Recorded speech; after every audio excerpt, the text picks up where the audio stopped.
Bismillahirrahmanirrahim, assalamu alaikum. Que la paix soit sur vous.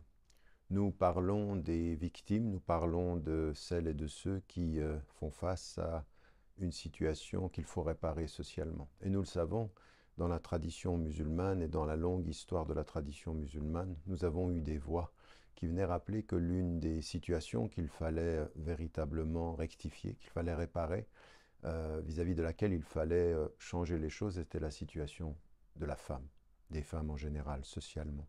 Parce que ce que nous voyons, c'est que le message a été très influencé par la culture de l'origine. Et la culture patriarcale, elle a eu de ce point de vue un impact important dans la façon dont on a interprété les textes, dans la façon dont on les a compris. Et de ce point de vue, il y a un vrai travail à faire. Non pas qu'il faille, de ce point de vue, ne pas reconnaître ce que disent les textes, mais il faut revoir nos interprétations, comprendre mieux et savoir qu'avec le temps, les situations permettent d'éclaircir ces choses-là. Il y a une vraie réparation historique à réaliser sur ce plan-là. Et nous avons à le faire ensemble. Et je voudrais dire de ce point de vue qu'il y a sans doute trois pièges qu'il faut éviter de ce point de vue quand nous abordons cette question.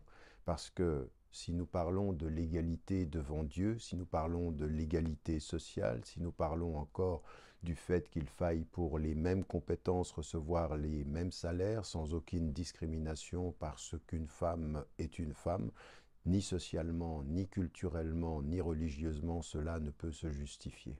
Maintenant, les pièges, ils sont connus.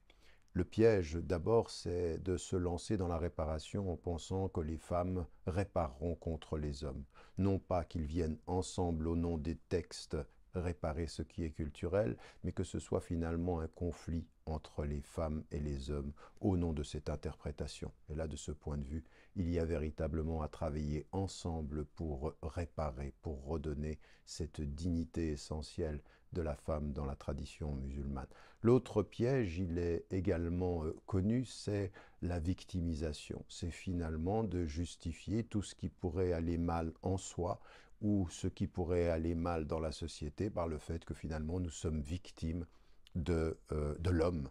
Et donc dans cette victimisation, la pensée victimaire, elle est problématique parce que parfois même les hommes eux-mêmes sont victimes de l'éducation qu'ils ont reçue, sont victimes de la culture qui les a formés. Et donc de ce point de vue-là, c'est ensemble qu'on fait ce travail. Troisième piège, c'est celui de la sacralisation. Parce qu'une femme est une femme et qu'elle est victime ou qu'elle serait victime, ce qu'elle dit est forcément vrai et juste. Et on le voit dans des situations, même dans des dérives, que ce soit en Occident ou dans les sociétés majoritairement musulmanes, des dérives qui ne sont pas acceptables. La femme, elle peut dire la vérité et elle peut mentir. Vous avez l'exemple de Bilqis dans le Coran qui dit la vérité, et vous avez la femme du Aziz, de l'intendant, qui ment et qui reconnaît à la fin qu'elle ment. La figure féminine dans le Coran, elle est très positive, mais ce que nous avons à comprendre, c'est que c'est un travail que nous avons à engager ensemble, que les hommes et les femmes ensemble réparent ce que parfois les interprétations ont perverti dans la compréhension de notre religion. N'oubliez pas, n'oubliez jamais de dire à ceux que vous aimez que vous les aimez. La vie est fragile.